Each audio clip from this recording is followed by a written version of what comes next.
আসসালামু আলাইকুম। আশা করি সবাই ভালো আছেন। ঢাকা শেয়ার বাজার পক্ষ থেকে সবাইকে স্বাগতম জানাচ্ছি আজকের ভিডিও দেখার জন্য। আজ রবিবার সপ্তাহের প্রথম কার্যদিবস। তো আজকের মার্কেট ও আগামীকাল মার্কেট নিয়ে আলোচনা করব। তো আলোচনা শুরু করার আগে সবাইকে অনুরোধ করব ঢাকা শেয়ার বাজার চ্যানেলটি যদি ভালো লাগে অবশ্যই চ্যানেলটি সাবস্ক্রাইব করে রাখবেন। আর শেয়ার মার্কেট যেহেতু ঝুঁকিপূর্ণ, তাই ইনভেস্টমেন্ট আপনার লাভ ও আপনার লসও আপনার যাই করবেন নিজের মতামত করবেন, নিজের সিদ্ধান্ত করবেন। যাই হোক, আজকে ভিডিও বেশি বড় করব না, মূল টপিকসে চলে আসি।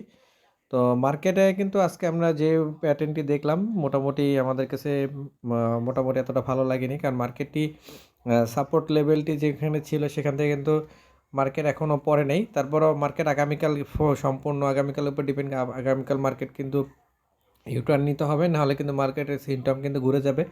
আগামীকাল মার্কেট খুবই গুরুত্বপূর্ণ একটি মার্কেট। তবে মার্কেট এভাবে যতটুকু আজকে কারেকশন দিয়েছে বা যতটুকু কমেছে, এটা কিন্তু একটু নেগেটিভ ইমপ্যাক্ট পড়েছে মার্কেটের উপরে এবং অনেক শেয়ারের উপরে পড়েছে।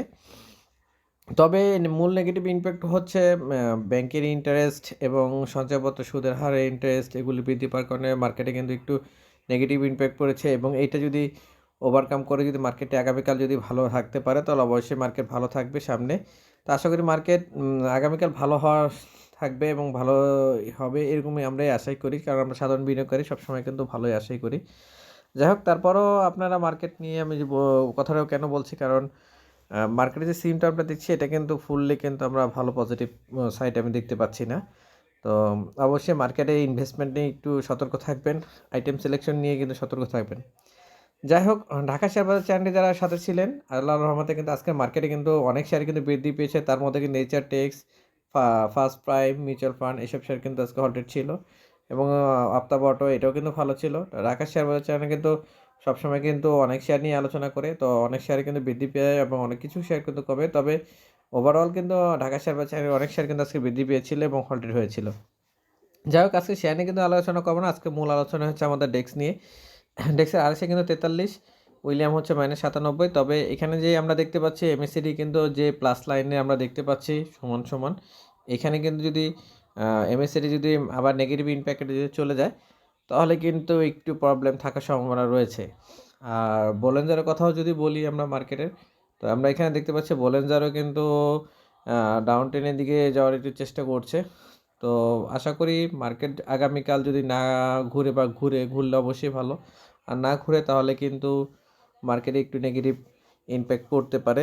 তাছাড়া সামনে হচ্ছে ডিসেম্বর ক্লোজিং এবং কিছু শেয়ারে কিন্তু third quarter EPS. Overall market এখানে স্লো থাকার সম্ভাবনাই বেশি। তবে অবশ্যই কিন্তু আইটেমগুলি সিলেকশন আইটেম থাকতে হবে, যেসব আইটেমগুলি প্রফিট দেয় এবং হল্টেড হয় বা বৃদ্ধি পায়, এসব আইটেমগুলি সিলেকশন করে বের করতে হবে। আজকের যেমন মার্কেট কিন্তু অনেক আইটেম কিন্তু বৃদ্ধি পেয়েছিল এবং ভালো অবস্থানে ছিল। আর আইটেম যদি না পান অবশ্যই কিন্তু ইনভেস্টমেন্ট করা থেকে একটু চিন্তা ভাবনা করে ইনভেস্টমেন্ট করবেন, কারণ হচ্ছে লাভও আপনার লসও আপনার ওভারঅল কিন্তু সব কিছুই আপনার। তো আজকের মার্কেটে অনেক শেয়ার নিয়েই কিন্তু আমরা কথা বলতে চেয়েছিলাম, কিন্তু ওভারঅল মার্কেটে যে প্যাটার্নটা দেখলাম সে প্যাটার্নটা কিন্তু আমাদের কাছে ভালো লাগেনি। তো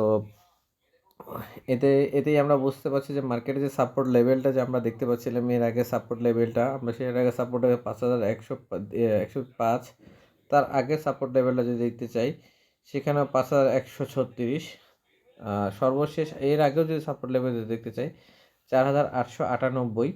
তো এইখান থেকে আমরা দেখতে পাচ্ছি মার্কেট এখনও 5156। তো অলরেডি কিন্তু একটি সাপোর্ট লেভেল কিন্তু আমরা ব্রেকের কাছাকাছি চলে আসছে 5105।